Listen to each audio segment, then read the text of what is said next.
Locate the center kickstand and mounting hardware to prepare for installation.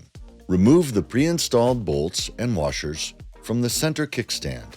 Move the split washers and flat washers against the bolt ends. Orient the center kickstand so that the legs fold toward the back of the bike.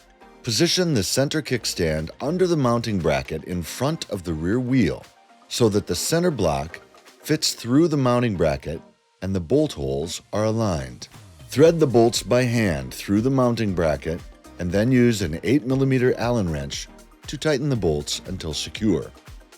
Use a torque wrench to torque the bolts to the values listed in your owner's manual.